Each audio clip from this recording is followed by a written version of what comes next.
ஜெய் சீதாராம். இன்னைக்கு ராமாயணத்தில் இன்னைக்கு என்ன பார்க்க போகிறோம்? ராமாயணத்தை இன்னைக்கு பார்க்க முடியாது.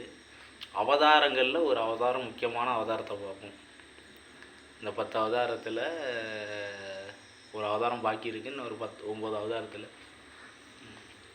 மச்ச அவதாரம். நம்ம எந்த கோயிலுக்கு போனாலும் அந்த கோயிலில் போய் ஒரு சீப்பு வாழைப்பழம் வாங்கி ஓட்டிக்கணும். அந்த மச்ச அவதாரத்துக்கு நீங்கள் கோயிலில் போய் எதுவுமே செய்ய தேவையில்லை. ஒரு சீப்பு வாழைப்பழம், நல்ல வாழைப்பழமாக, நல்ல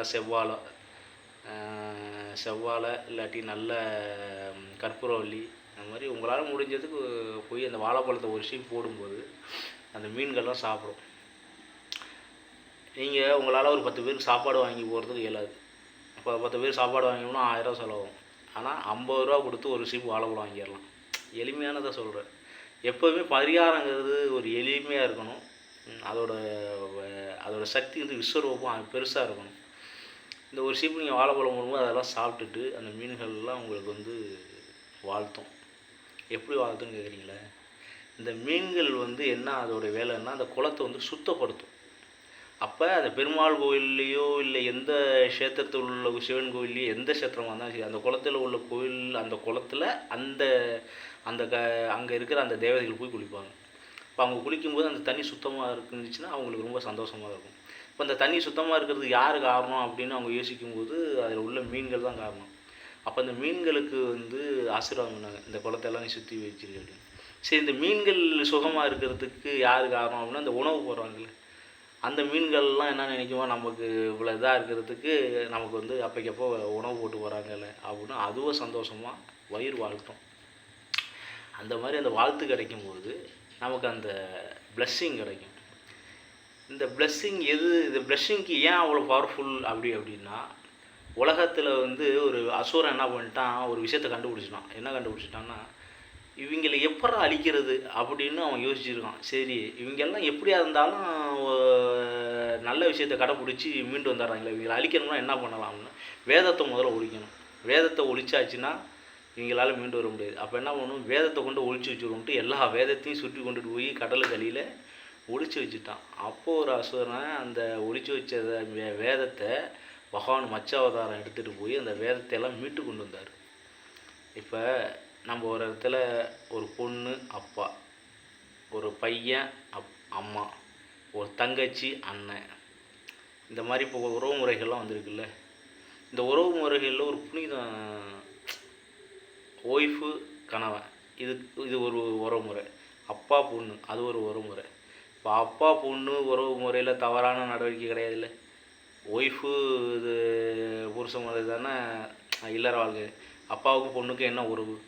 அண்ணனுக்கு இந்த தங்கச்சிக்கு என்ன உறவு? அத்தைக்கும் மாமாவுக்கும் என்ன உறவு? இந்த மாதிரி ஒவ்வொரு உறவு முறைக்கும் ஒரு விஷயத்தை, உணர்வுகள் அந்த ஊட்டி அந்த உறவு முறைகளை நமக்குள்ளே விதைச்சி வச்சுருக்காங்கல்ல. அந்த விதைச்சது எங்கேருந்து வந்துச்சு அப்படின்னா அந்த வேதத்துலேருந்து தான் வந்துச்சு. வேதம் தான் கற்றுக் கொடுத்துச்சு. இது உனக்கு பொண்ணு, இது உனக்கு அப்பா, இது உனக்கு அம்மா, இது செடி, இது மரம், இதுக்கு உணர்வு இருக்குது, இதுக்கு மூணறிவு, இதெல்லாம் எல்லாத்தையும் கற்றுக் கொடுத்ததெல்லாம் எது அப்படின்னா அந்த வேதம் தான்.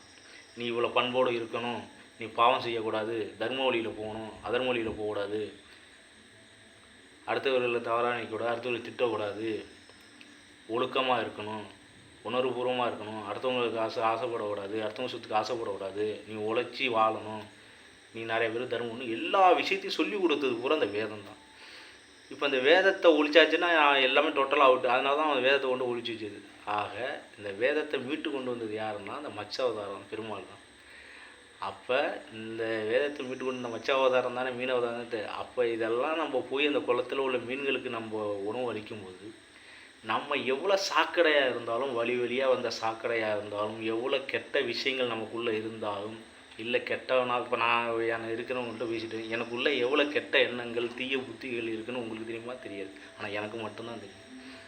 இதில் இருந்தாலும் எப்படி என்னை மீட்டு கொண்டு வந்து என்னுடைய ஆத்மாவை சுத்தப்படுத்தி அந்த பெருமாளுடைய பாதத்தில் கொண்டுட்டு போய் சேர்க்கிறதுங்கிறது எனக்கே தெரியாது. வேறு வழி இல்லை. இப்போ நான் என்ன பண்ணுறேன், நான் யார்கிட்டையும் ஒரு ஆள்கிட்ட போய் சரணாகதி அடைஞ்சு அவங்கள்ட்ட வேண்டி, அவங்கள்ட்ட ஒரு குடம் தண்ணி கொடுத்தீங்கன்னா என்கிட்ட உள்ள சேர்த்த நான் கழுவிட்டு போயிடுவேன் அப்படின்னு சொல்லுவாங்க. போய் கேட்டோம்னா நம்ம இறக்கப்பட்டு ஒரு குடம் தண்ணி ஊற்றி விடுவாங்கள்ல, அந்த மாதிரி இந்த மச்சாவதாரத்தில் உள்ள அந்த பெருமாளுக்கு போய் நம்ம வாழைப்பழம் குளத்தில் போடும்போது அந்த மீன்கள்லாம் நமக்கு ஆசீர்வாதம் பண்ணும்போது நம்மளுடைய அந்த கெட்ட கழிவுகள்லாம் போய் நம்மளுடைய நல்ல எண்ணங்கள் நல்ல செயல்கள் நமக்குள்ளே விதைச்சி நம்மளை மீட்டு கொண்டுட்டு வரும். வேதத்தை எப்படி மீட்டு கொண்டு வந்துச்சோ அது மாதிரி நம்மளை மீட்டு கொண்டுட்டு போய் அந்த பெருமாள்கிட்ட போய் சேர்த்துரும் அந்த அந்த மச்சாவதாரத்தோட பிளஸ்ஸிங். அந்த மீன்கள்லாம் ஆசீர்வாதம் பண்ணும். இப்படி ஆசீர்வாதம் பண்ணும்போது நம்மளை கொண்டுட்டு போய் எப்படியுமே நமக்கு ரெக்கமெண்டேஷன் ஒரு ஆள் தேவை. நம்மளால் அவ்வளோ சீக்கிரம்லாம் போயிட முடியாது. அவ்வளோ தவம் இருக்கணும், நிறைய நல்லா செய்யணும். ஆனால் நம்மள்கிட்ட அதெல்லாம் செய்யறதுக்கு வாய்ப்பு இருக்கா? அதனால் சின்ன சின்ன வேலைகளுக்கு இடையில் இந்த மாதிரி நல்ல விஷயங்களை போய் அப்பப்போ வாரம் ஒரு கோயிலுக்கு போகிறது, ஒரு குளத்தில் போய் வாழைப்பழம் வாங்கி போடுறது, பொரி வாங்கி போடுறது, கடல புண்ணாக்கு, எள்ளு புண்ணாக்கு இது மாதிரிலாம் வாங்கி போடுறது, தேங்காய் புண்ணாக்கு இது மாதிரிலாம் குளத்தில் வாங்கி போடும்போது ஸ்வீட் வாங்கி கொண்டு போடணும். மெயினாக நல்ல ஸ்வீட் வாங்கி விடணும். நீங்கள் என்னென்னலாம் நல்ல விஷயமாக சாப்பிட்றீங்களோ அந்த நல்ல விஷயத்தெல்லாம் அதுக்கும் கொண்டுட்டு போய் பால்கோவா, அசோகா, ஜிலேபி இதெல்லாம் போடலாம். போட்டிங்கன்னா அதெல்லாம் சாப்பிட்டுட்டு நல்லா அதுவும் சந்தோஷப்படும். இன்னைக்கு ஒரு பக்தர் நல்லா சாப்பாடு கொண்டாந்து போட்டிருக்காரியா அப்படின்னு சொல்லிட்டு அந்த சந்தோஷத்தோடு அந்த வயிறு வாழ்த்தும். அந்த வாழ்த்து உங்களை உயர்ந்த இடத்துல கொண்டுட்டு போய் வச்சிடும். உயர்ந்த இடம் பெருமாளுடைய பாதம் தான். இருந்தாலும் நீங்கள் இந்த உலகத்தில் எப்படி சுகபோகமாக என்னென்னலாம் வாழணும்னு ஆசைப்படுறீங்களோ அந்த இடத்துல உங்களை கொண்டு உட்கார வச்சிடும். ஜெய் சீதாராம். கடைப்பிடிச்சி பாருங்கள். அடுத்த வாரத்துலேயும் ஒவ்வொரு வாரமும் ஒவ்வொரு குளத்துலேயே இதிலேயே கொண்டுட்டு போய் ஒரு கோயில் குளத்துலேயே இதில் கொண்டு போய் இந்த மாதிரிலாம் பண்ணி பாருங்கள். வாழ்க்கை பிரைட்டாக இருக்கும். 100% நான் உத்தரவாதம் தருவேன். சரி, நீ சொல்கிறிய உனக்கு அது மாதிரி நடந்திருக்கான்னு கேட்காதியே. உண்மையிலேயே எனக்கெல்லாம் என்னோடய வழிகாட்டியே அதுங்க தான். ஜெய் சீதாராம். தவறுதலாக இருந்தால் மன்னிச்சிங்க. சொல்கிற விஷயத்தில் எதுவும் தவறு இருக்குது அப்படின்னு நான் மன்னிச்சிங்க.